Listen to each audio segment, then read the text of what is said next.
Es hablar de la palabra de Dios y hoy voy a hablar un mensaje que tenemos en nuestra serie ya en Aquí Media. Tenemos una serie del Evangelio de Juan y voy a predicar exactamente el mensaje que prediqué esta mañana, el cual está titulado Libres en Cristo, o mejor dicho, libre en el Hijo de Dios. Y quiero que abran su Biblia, por favor, vayan conmigo a Juan capítulo 8 y vamos a leer versículo 31 hasta el 38. Juan capítulo 8, versículo 31 hasta el versículo 38. Dice así la palabra de Dios. Dijo entonces Jesús a los judíos que habían creído en él: si vosotros permaneceréis en mi palabra, seréis verdaderamente mis discípulos, y conoceréis la verdad, y la verdad os hará libre. Le respondieron: linaje de Abraham somos, y jamás hemos sido esclavos de nadie. ¿Cómo dices tú, seréis libres? Jesús le respondió: de cierto os digo que todo aquel que hace pecado, esclavo es del pecado. Y el esclavo no queda en la casa para siempre, el Hijo sí queda para siempre. Así que si el Hijo os libertare, seréis verdaderamente libres. Sé que sois descendiente de Abraham, pero procuráis matarme, porque mi palabra no haya cabida en vosotros. Y yo hablo lo que he visto cerca del Padre, y vosotros hacéis lo que habéis oído cerca de vuestro Padre. Permítanme orar. Padre, gracias, oh Dios, por el honor, por el privilegio, la dicha, Señor, de poder en este momento leer tu palabra, Señor, escrita, Señor. Esperamos, oh Dios, que tú nos transformes por ella, Señor, y que tú, como solo tú lo puedes hacer, utilices a este siervo tuyo, siervo aspirante a siervo inútil, que sabe que no puede ni debiera estar aquí, pero a ti te ha placido, por amor a tu nombre, por tu gracia, como cantábamos ahorita, Señor. Así que te pido, Padre, que hable de nuestro corazón y hable a esta iglesia, Señor. Que tu palabra nos transforme por siempre, para siempre, Señor. En tu santo nombre, Jesús, oramos. Amén y amén. Mis hermanos, el 27 de febrero de 1844, la República Dominicana, después de estar 22 años bajo el dominio haitiano, hizo su independencia, se independizó. Y ya para el mismo año de 1844, el 6 de noviembre, hizo su carta magna, lo que nosotros llamamos como la Constitución. Y algo fabuloso de esta Constitución es que ese mismo día se escogieron los símbolos patrios. Y en este caso se escogió el escudo que tenemos nosotros en nuestra bandera. Y algo maravilloso, algo precioso, algo único que tiene nuestro escudo nacional es que tiene una Biblia abierta. Nuestro escudo ha pasado por 22 renovaciones diferentes, pero permanece esa Biblia abierta ahí, enfocando específicamente el versículo 32 del capítulo 8 del Evangelio de Juan, que dice: y conoceréis la verdad, y la verdad os hará libre. A eso es que está enfocado y enfoca nuestro escudo. Ahora bien, la libertad que nos garantiza aquí la Biblia, en el pasaje que acabamos de leer, no es una libertad del dominio de otra nación como nosotros pudimos ser libertados en el 1844 por los padres patrios, sino una libertad que es mucho más grande, que es mucho más poderosa que cualquier nación. Fuimos libertados de algo más grande, de algo que realmente nosotros no podemos escapar de ello, de lo más grande que ha podido existir en este mundo, más grande que cualquier nación que exista, haya existido o podrá existir. ¿Y qué es? El pecado. Y la pregunta que surgiría a raíz de esto, aunque la mayoría de una manera u otra lo sabemos, es: ¿qué es el pecado? ¿Por qué el pecado es tan poderoso? El pecado simplemente lo podemos definir como la transgresión de la ley de Dios.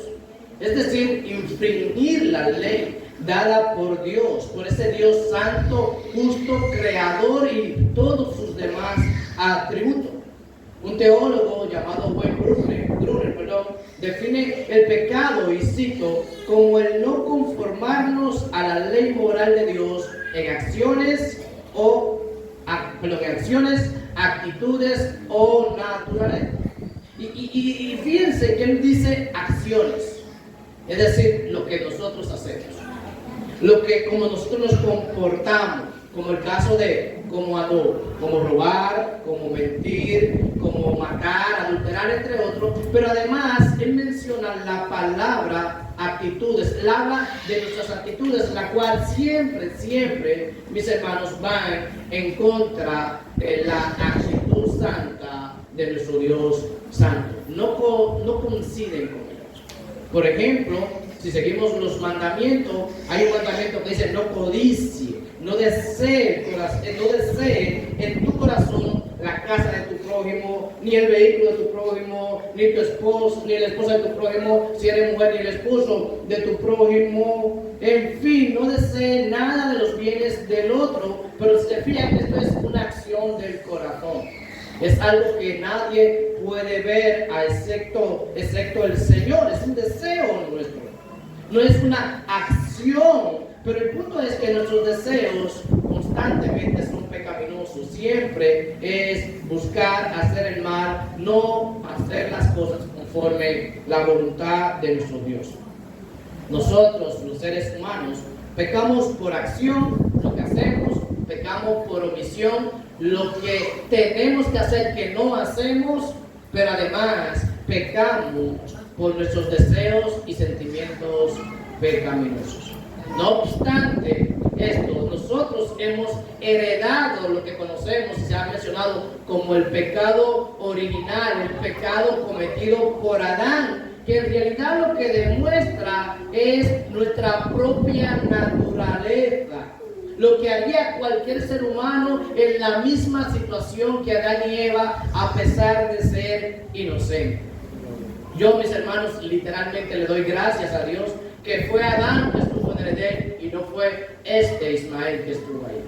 Porque si hubiese sido yo que hubiese estado ahí, yo me hubiese comido toda la fruta del árbol del bien y el mal, y fácilmente ni a Eva que me había dado le había dejado. Me lo hubiese comido. ¿Por qué? Digo esto porque realmente el Señor, a través de su palabra, me está mostrando parte de lo que tengo yo en mi corazón. Mis hermanos, el poder del pecado radica en que es algo natural en nosotros. Es algo común y corriente. Es algo que vive con nosotros.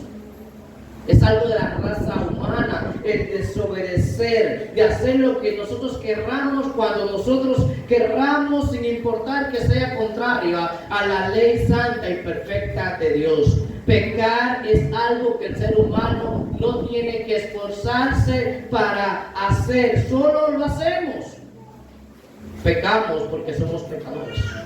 Una de las frases que más utilizamos es que errar es ¿de quién? De humano. ¿Y qué es lo que dice la frase? Que fallamos y reconocemos unos pecadores. Siempre hacemos las cosas imperfectamente. Porque como dice Jesús aquí, el que peca es esclavo ¿de qué? De pecado.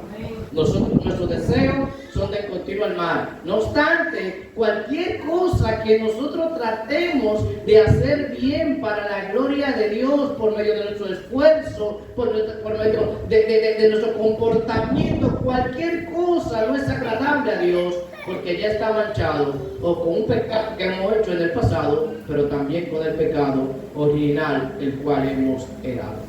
Un pecado, un solo pecado, es suficiente para mancharlo todo. Un solo pecado, no hay que hacer muchos pecados. Un ejemplo sencillo lo podemos ver en lo que se llama o es conocido como evangelismo eficaz, que tiene una ilustración de una copa de agua, y yo la voy a adaptar a mi persona. Y imagínense que mi casa sea de 2 niveles y que en el segundo nivel haya baño. Normalmente cuando hay baño en el segundo nivel, la tubería pasa por debajo del techo, desde arriba, y hay que poner un cielo raso como este para que no se vean. Pero imagínense que no tenga cielo raso y yo vaya a la nevera, coja una copa, le meta que le eche agua fría y un hielito hermosa, pero pase por debajo de la tubería y caiga una gota del desagüe del baño? ¿Ustedes se la tomarían? No, porque está contaminada. Pero eso no es una gota.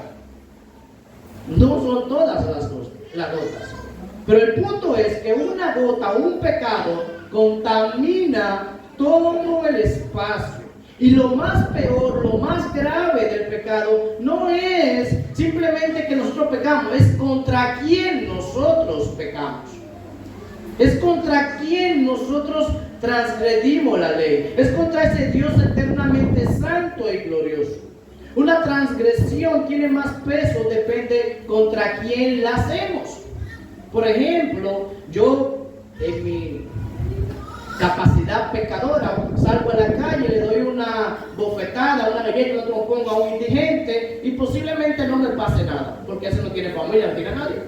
Si se la doy a otra persona que tiene familia, posiblemente hay un pleito, o posiblemente esa misma persona me saque un diente, no sabemos.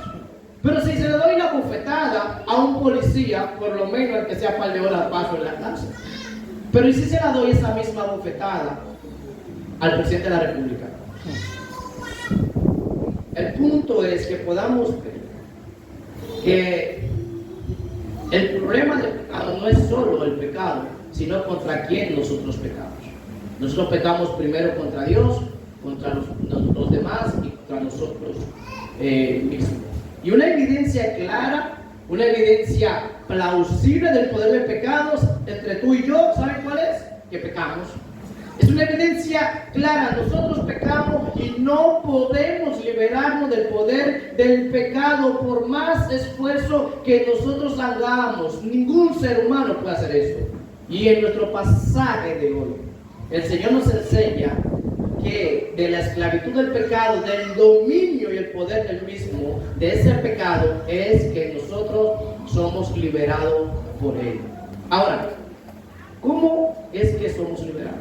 ¿Cómo es que somos liberados? El Señor aquí nos presenta dos tipos de liberación para dos tipos de personas. Y dicho sea de paso, son los dos únicos tipos de personas que han existido y existirán en este mundo. ¿Y cuáles son? Creyentes y no creyentes, redimidos y no redimidos. Y veamos primero cómo los creyentes, los que ya son redimidos, cómo pueden ser libres totalmente en todo el esplendor, podamos decir así, del pecado. Pero antes es necesario recalcar que el creyente no tiene que liberarse de la consecuencia eterna del pecado, ya que ningún ser humano común y corriente puede hacer esto. Y dicho sea de paso, debemos recordar que el creyente, si es creyente, ya creo que le falta.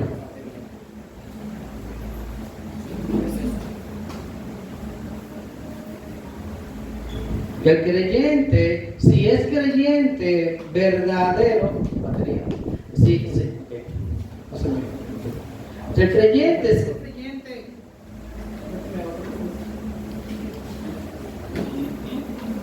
¿Qué está usando? Yo lo estoy usando a él y yo no lo quise aceptar. Señor, gracias. Gracias por mi hermano Excelente. Tú ves que somos cabeza dura. Excelente no lo estaba explicando al principio para evitar eso. La del Espíritu Santo lo estamos usando. Nada, mis hermanos, el creyente, si es un creyente verdadero, ya ha sido libertado de la consecuencia del pecado.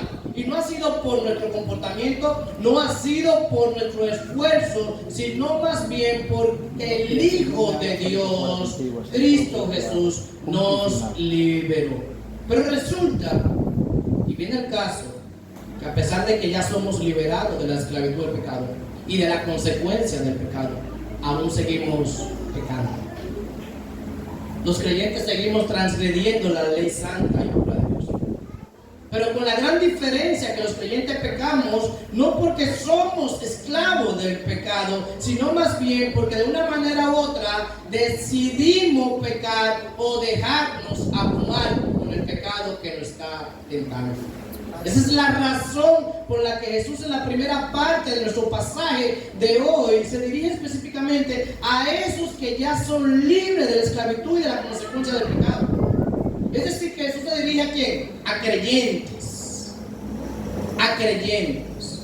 Fíjense, la primera parte de nuestro primer versículo, el versículo 31, dice así: dijo entonces Jesús a los judíos, que habían creído en él.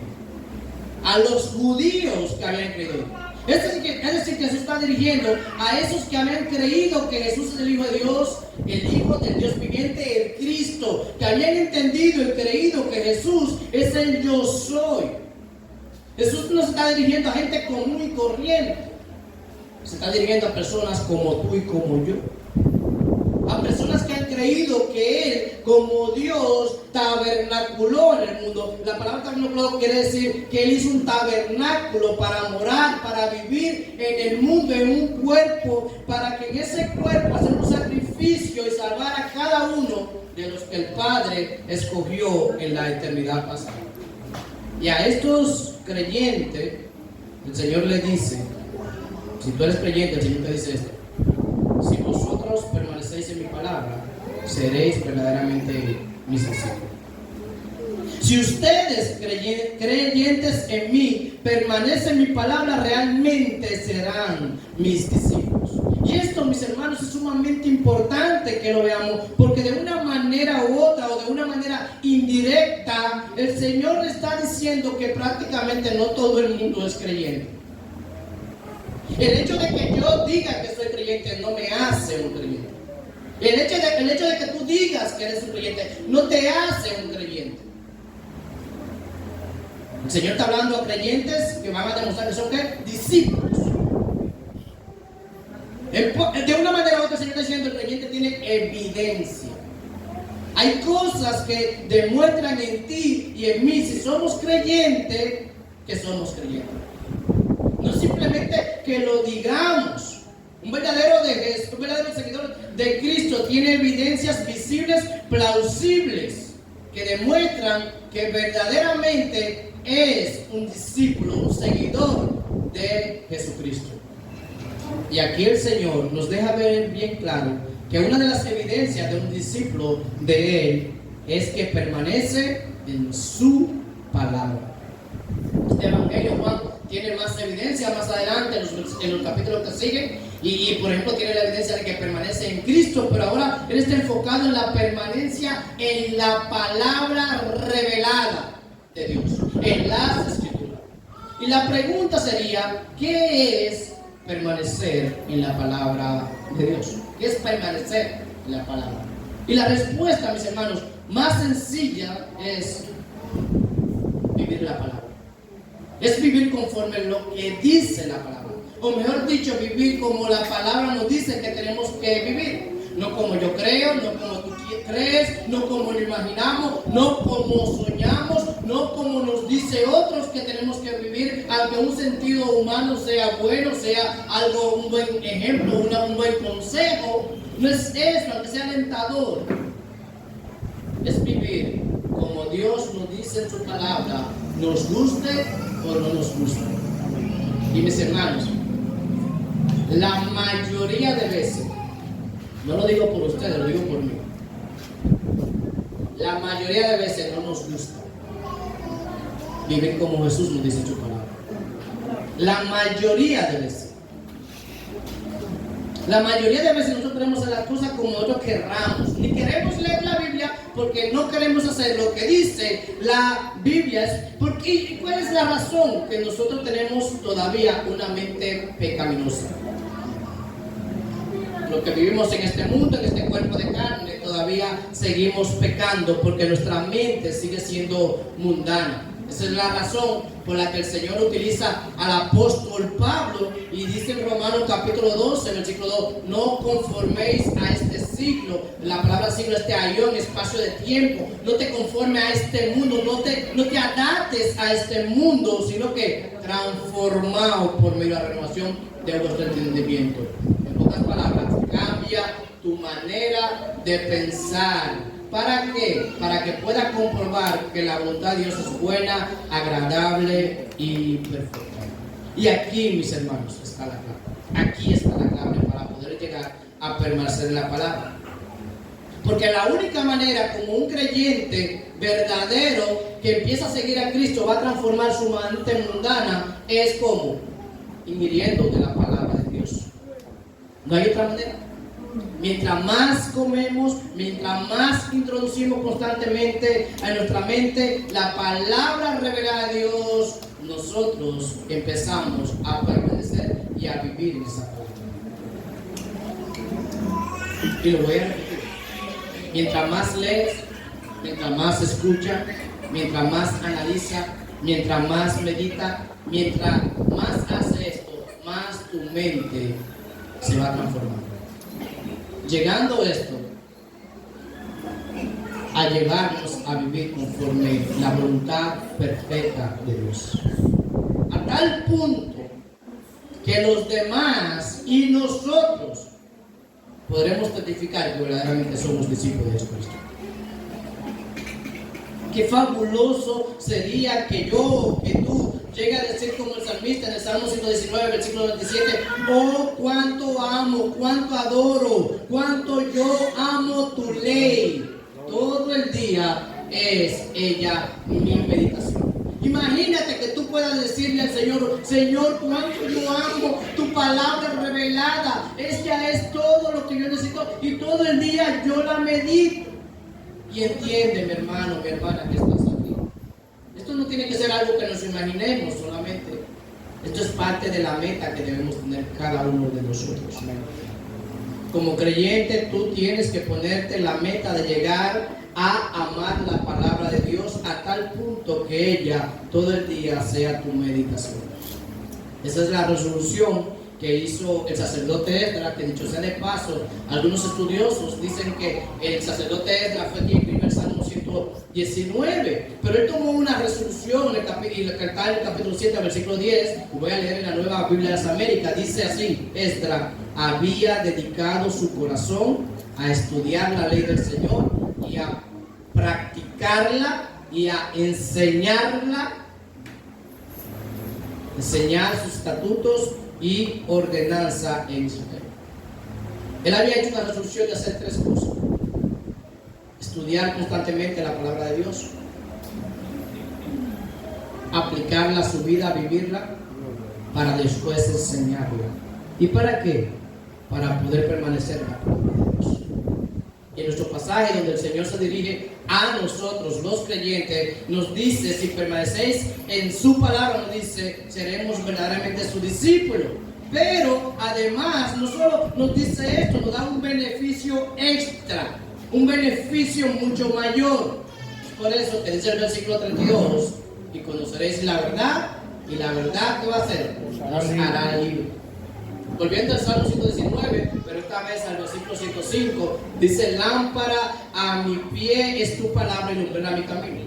Una vez yo leí un autor, no recuerdo el nombre del autor, y él daba una ilustración de que nosotros los seres humanos vivimos en una caverna oscura, donde no podemos ver bien más allá de nuestras narices. Y para poder vivir en este mundo de la manera correcta, tenemos que vivir alumbrados por la lumbrera que Dios nos dio. ¿Y cuál es esta? La palabra de Dios, donde el Señor nos guía paso a paso a nosotros, donde el Señor nos enseña dónde tenemos que caminar, cómo es que debemos caminar. En pocas palabras, nosotros no conocemos la realidad de este mundo, como ni conocemos la realidad de la vida venidera, no la conocemos. Y en el único lugar que nosotros podemos conocer esas verdades que trascienden este mundo y van más allá es en la palabra revelada de Dios. Es la Biblia el único lugar donde podemos conocer todas las verdades ontológicas, es decir, las verdades de importancia del ser humano. Por ejemplo, ¿quién eres? ¿Dios es real? ¿Existe el cielo?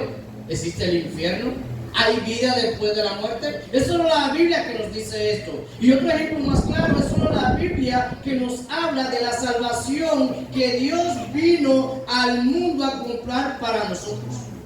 En ninguna otra religión, En ningún otro libro nos habla de esto. Y dicho sea de paso, todas las demás religiones es una sola religión, donde todos los seres humanos están haciendo ceremonias, costumbres, esfuerzo para ellos acercarse a Dios. Pero la Biblia nos dice todo lo contrario. Es nuestro Dios santo, glorioso, amoroso, que decidió, por amor a su nombre, acercarse a nosotros a pesar de nosotros. Las demás religiones, el ser humano tiene que hacer cosas para supuestamente ganarse el favor de Dios.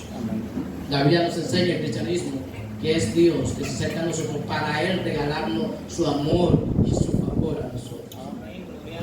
Es por esto que cuando conocemos esta verdad, que dice el versículo, nos hace libre en todos los sentidos de la palabra.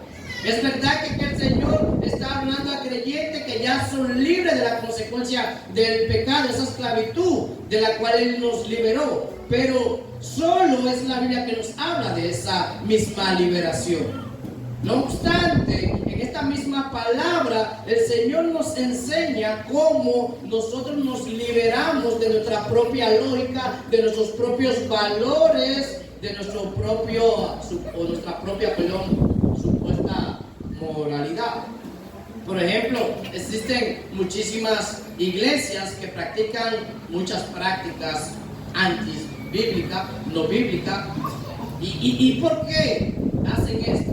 En algunos casos porque tergiversan las escrituras, como los indoctos e importantes que tuercen las escrituras, como menciona Pedro en segunda de Pedro. Otros tienen práctica no bíblica porque agarran versos y los sacan de su contexto desde que está escrito y dan enseñanza, doctrina por un solo verso, cuando el verso solo o en conjunto no dice eso.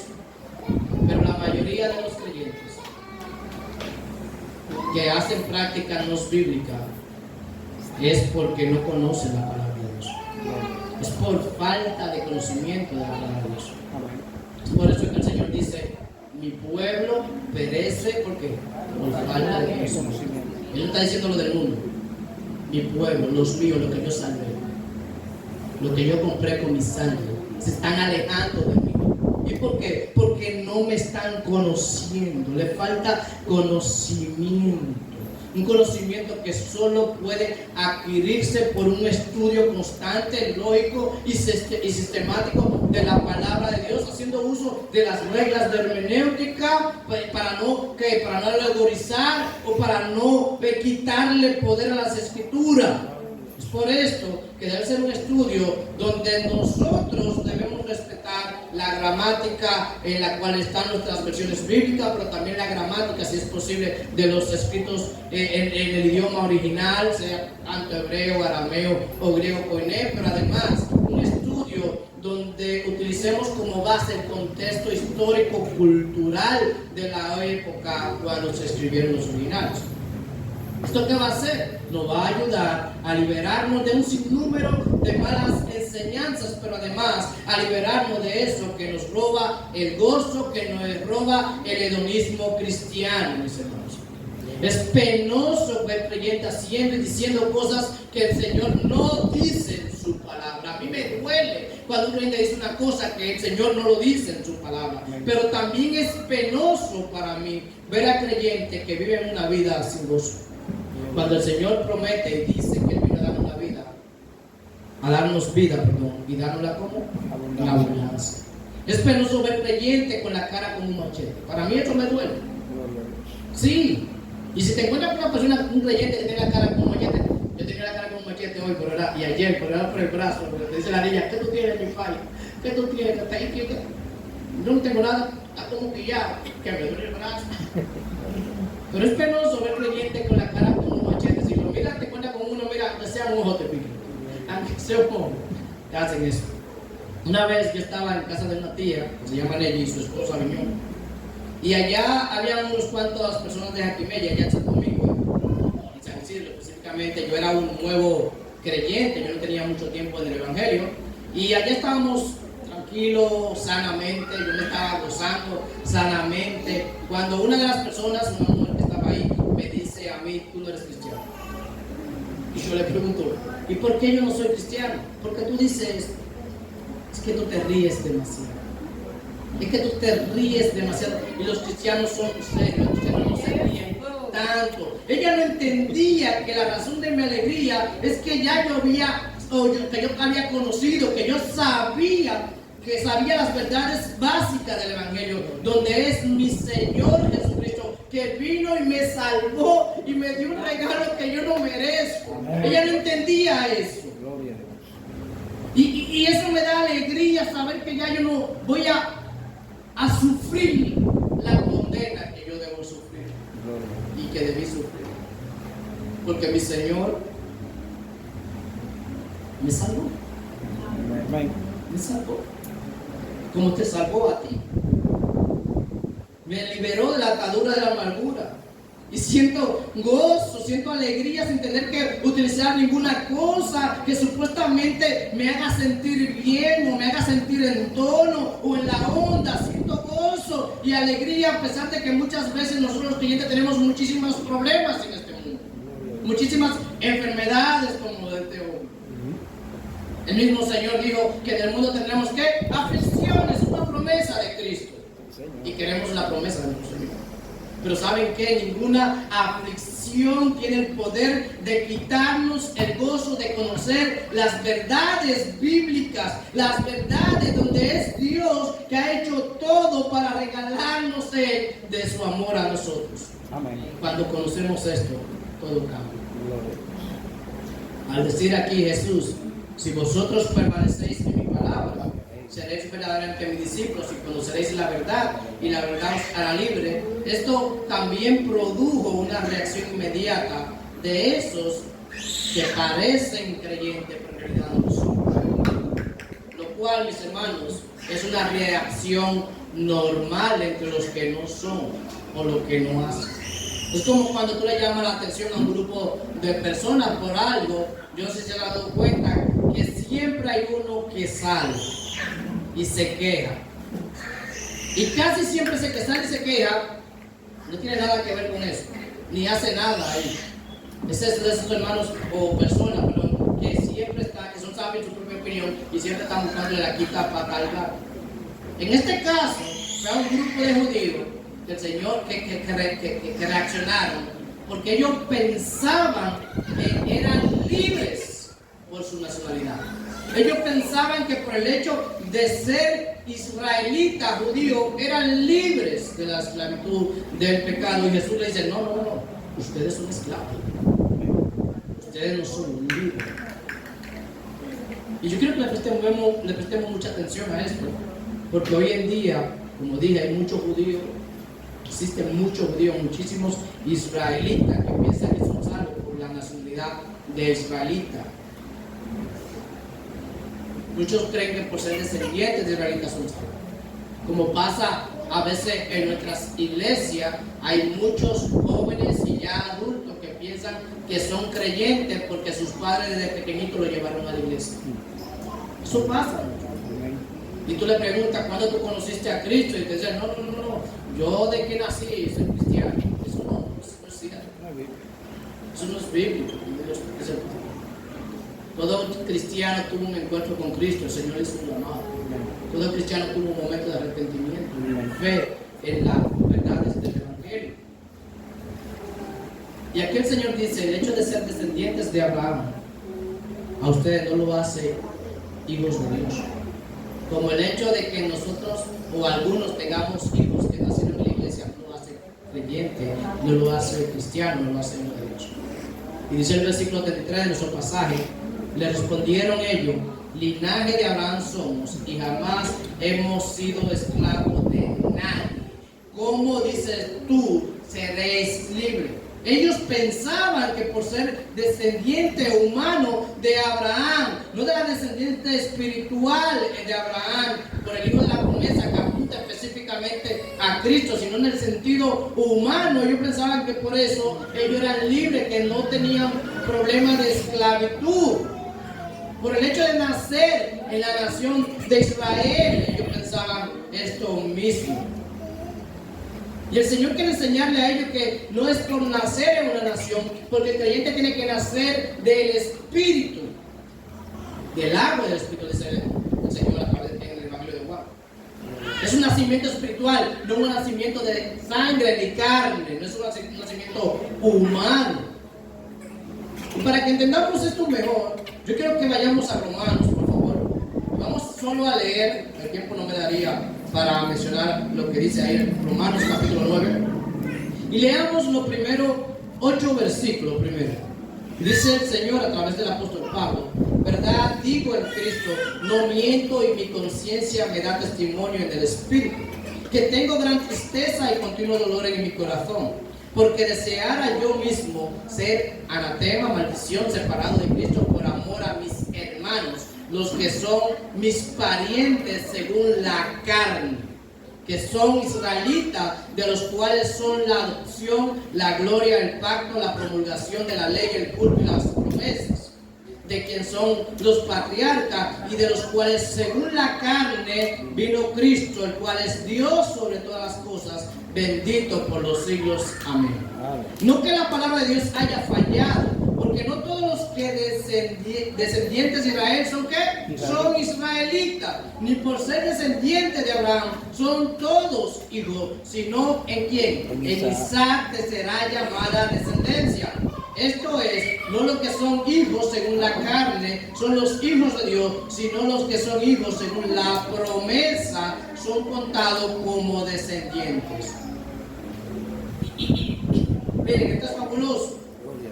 Y Dios, y no se para ahí el Señor, porque por ejemplo algunos israelitas decían, no, pero que yo soy de la descendencia de Abraham a través de Isaac específicamente. Y sigue el Señor a través de Pablo del versículo 9 diciendo, después de la 16 dice, porque la palabra de la promesa es esta, por este tiempo vendré y Sara tendrá un hijo. Y no solo esto, sino también cuando Rebeca concibió de uno de Isaac nuestro padre, pues no había aún nacido, ¿quiénes? Sus hijos, ni habían hecho aún ni bien ni mal, para que el propósito de Dios conforme a la elección permaneciese, no por las obras, sino por ¿quién? Por el que llama. ¿Quién que llama? El Señor. Se le dijo, el mayor servirá al menor. Como está escrito, a Jacob amé, mas a Esaú aborrecí. ¿Qué pues diremos? ¿Que hay injusticia en Dios? Dice Pablo, en ninguna manera. Pues a Moisés dice, tendré misericordia del que yo tenga misericordia, y me compadeceré del que yo me compadezca. Así que no depende del que quiere ni del que corre, sino de Dios que tiene misericordia. Y el punto aquí, mis hermanos, que es bueno que veamos esto, porque Jesús le está enseñando a los judíos que lo que ellos dijeron en el versículo 37 de nuestro pasaje, eso no es real.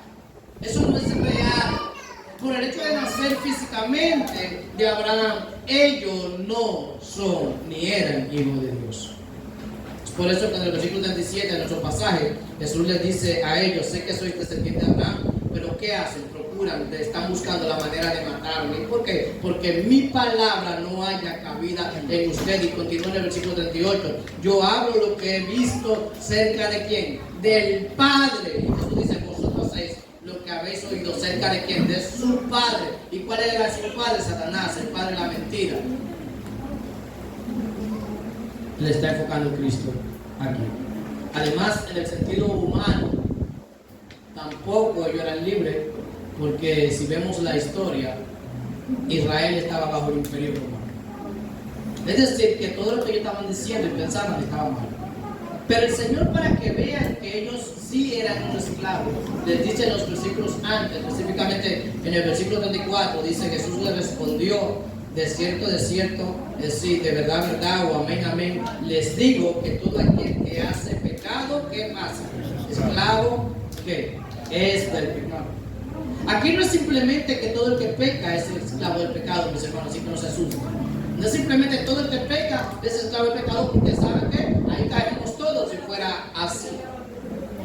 Sino más bien, todo el que practica el pecado, tal cual el apóstol Juan mismo nos dice en su primera epístola, ya que todo el que vive en este mundo, todo el que está en este cuerpo caído, ¿qué hace? Peca. Es imposible para nosotros dejar de pecar. Pero no quiere, esto no quiere decir que el hecho de que yo peque o de que tú peques, tú estás viviendo en una práctica pecaminosa, estés practicando el pecado. Porque el creyente no debe practicar el pecado, es decir, hacer el mismo pecado siempre, constantemente, sabiendo que está mal, el Señor diciéndole la palabra que está mal, y no lucha, no mortifica el pecado, como dice John Owen en su libro. Nosotros, si practicamos el pecado, o si pecamos los creyentes, literalmente es por decisión propia. Es decir, es porque queremos. ¿Y por qué digo esto? Porque ya hemos sido liberados. Ya no somos esclavos del pecado y de la consecuencia del pecado. Nosotros decidimos pecar. No es como los no creyentes. ¿Por qué los no creyentes pecan? Porque no pueden dejar de pecar, son esclavos del pecado, como dice el Señor. El no creyente peca porque es un esclavo y solo puede hacer lo que dice su amo, no puede hacer lo que dice otra persona. Es por esto que Jesús dice, de cierto os digo que todo aquel que hace pecado, esclavo del pecado es.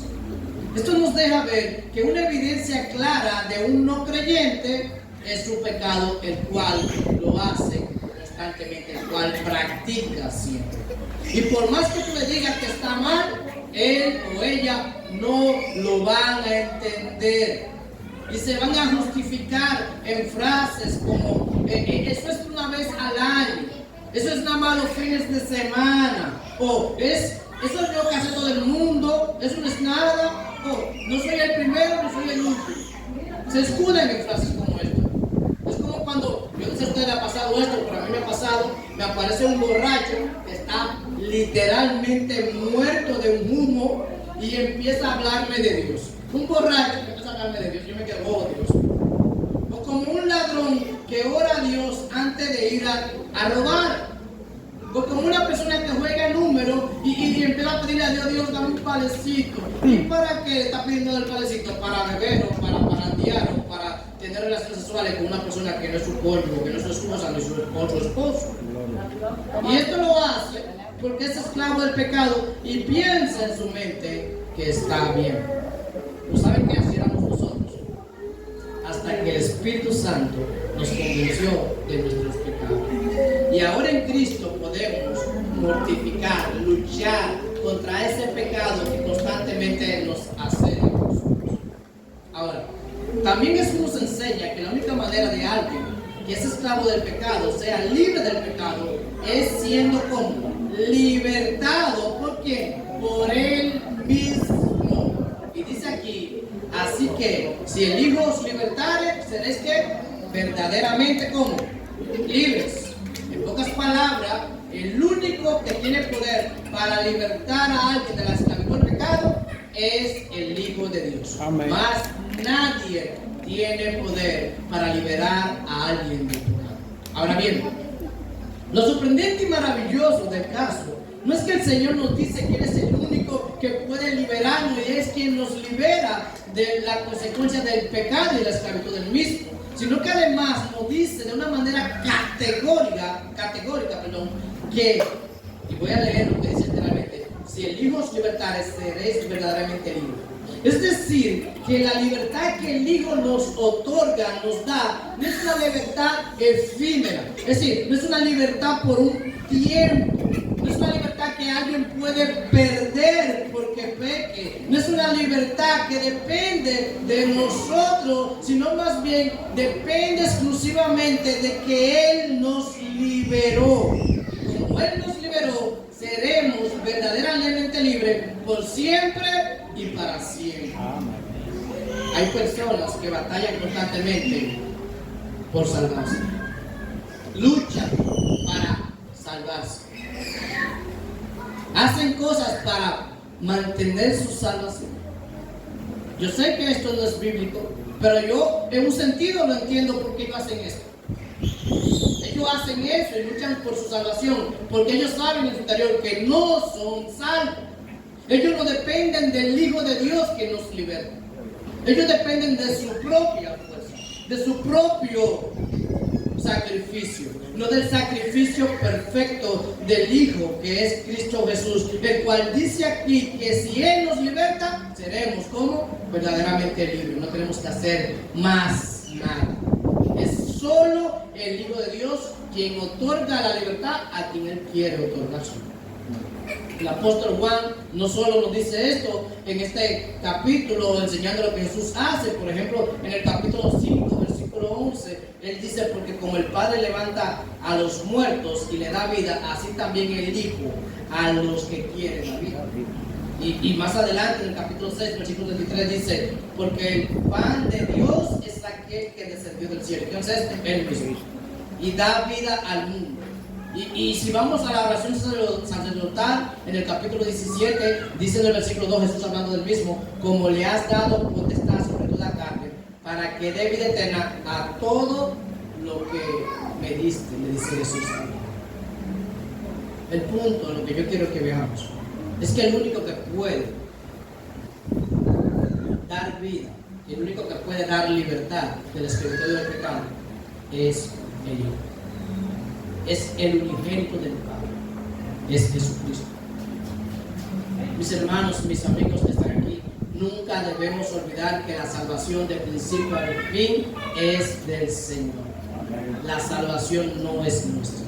El ser humano que es salvado, liberado en base al carácter de la justicia de Cristo es específicamente. No es en base a nuestro carácter, no es en base a nuestra justicia. ¿Por qué? Porque si fuéramos salvados por nuestro carácter o por nuestra justicia, nunca podríamos ser salvos, porque siempre fallamos, siempre pecamos. Nuestro carácter es sucio, no es santo. Y para ser salvado tiene que ser por un justo, por un santo. ¿Entiendes? Si estás en Cristo Jesús te salvó, Jesús te libertó de la esclavitud del pecado y siempre permanecerás salvo, no importa que caigas en pecado. Nuestra salvación no se elimina por un pecado que hagamos. Es verdad que cuando pecamos hay una cierta ruptura, si se podría decir así, de nuestra coinonía, de nuestra comunión con Dios, pero no existe ruptura en nuestra adopción como hijo en Cristo Jesús. El que está en el Hijo siempre será hijo adoptivo del Hijo, aunque le falla el Padre Celestial, porque somos hijos adoptivos en base a la santidad del unigénito Hijo de Dios, que es Cristo Jesús, no en base a la nuestra. La razón por la que nuestra salvación no se elimina por nuestro pecado es porque la salvación que realizó el Hijo es muchísimo más grande, muchísimo más poderosa que el mismo pecado.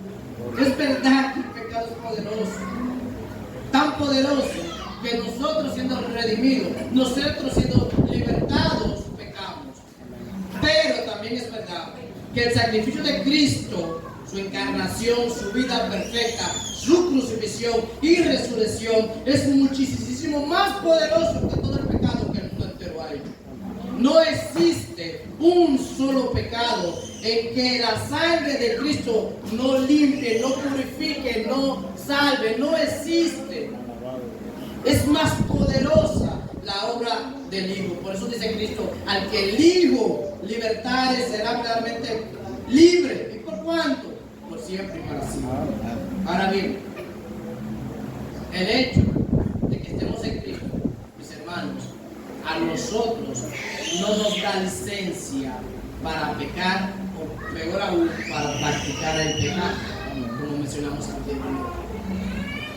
Porque de una manera u otra el pasaje dice: el que el Hijo ha libertado, ¿qué pasa? Es libre, ¿verdad? Y por ende vive libre. Pero ¿libre para qué? Libre para no pecar, libre para no ceder al pecado, libre para, como dijo ahorita mi ciudad John Owen, para mortificar el pecado, para hacer morir el pecado en nosotros. De una manera u otra, la libertad que tenemos los verdaderos discípulos, los verdaderos creyentes en Cristo, es una libertad que nos da la fuerza, que nos da la capacidad, que nos da el poder en el Espíritu por la palabra para no pecar contra la palabra. En el mundo peca porque no puede dejar de pecar. El que ha sido liberado por el Hijo, libertado por el Hijo, peca porque decide. pecar o porque le da rienda suelta al pecado, para dejarse él o ella misma seducirse por ese pecado. Esta es la razón por la que el Señor en la primera parte de nuestro pasaje que estamos tratando se dirige a aquellos que han sido ya libertados por Él, aquellos que hemos aceptado al Señor como nuestro Señor y Salvador, para que entendamos que si permanecemos en su palabra, no vamos a continuar dándole rienda suelta al pecado. Y esto va a evidenciar que somos discípulos. Pero si no permanecemos en la palabra, le vamos a dar rienda suelta al pecado, y esto va a evidenciar que posiblemente no seamos verdaderamente discípulos de Cristo, porque todo verdadero discípulo de Cristo, dice Cristo aquí, permanece en su palabra, vive su palabra. Para ir terminando, si tú eres creyente, lo va a evidenciar porque permanece en la palabra revelada de Dios, para no pecar contra el Dios de la palabra. Lo voy a repetir: si tú eres creyente, lo vas a evidenciar porque permaneces en la palabra revelada de Dios para no pecar contra el Dios de la palabra. Por tal razón debes como creyente permanecer la mayor cantidad de tu tiempo posible, lo que más pueda, digiriendo, leyendo, escuchando, meditando, memorizando, analizando la palabra revelada de Dios en las Escrituras. El creyente cuando habla debe hablar de la Biblia. Cuando canta debe cantar la palabra de Dios, alabanza. Tiene que accionar conforme la palabra de Dios. En fin, el creyente tiene que oler a Biblia, no a otra cosa. Eso es para el creyente. Pero si quiere uno que está aquí y no le ha entregado su vida a Cristo realmente, no le ha entregado su vida a Cristo en arrepentimiento y fe, tengo que decirte que vas a pagar la consecuencia de cada uno de tus pecados por la eternidad. Alguien tiene que pagar. O pagas tú o paga Cristo. Si no aceptas el pago que Cristo hizo, tú vas a pagar por la eternidad y vas a recibir por la eternidad la ira pura santa del Dios Todopoderoso por cuanto has pecado. Al menos que te refugie en la salvación que el Hijo de Dios compró en la cruz del Calvario y nos da a cada uno de lo que vengamos a Él con un corazón contristo y humillado en arrepentimiento y fe, y le decimos: Señor, perdóname, Señor, líbrame de mi pecado, Señor, regálame tu salvación, dame tu vida eterna, inscribe mi nombre en el libro de la vida con la sangre preciosa tuya derramada en la cruz del Calvario. Si tú estás en esta situación, por favor, díselo a Dios para que sea libre, y en esa libertad que Él te da por la eternidad puedas disfrutar de Él por medio de la palabra que Él nos ha escrito, una carta de amor que nos ha regalado, donde solo nos dice una y otra vez: yo te amo, yo te amo, yo te amo, y por eso vine a liberarte. Gloria a Dios. Amén. Entrégale tu vida a Cristo. Oremos. Padre, gracias. Gracias, oh Dios, por tu palabra. Gracias que tú en estos pasajes, en estos versos, nos dice las dos cosas más grandes y más fabulosas que podemos tener los seres humanos: la salvación y tu palabra. Lo más bello, lo más grande que tenemos es que somos salvos en ti, Cristo Jesús. Pero además de eso, tenemos lo segundo más bello que tú nos das, y es la palabra que nos enseña cómo crecer en esa salvación, cómo nos llevó a esa salvación. Te pido, Padre, que nos perdones por nuestros pecados,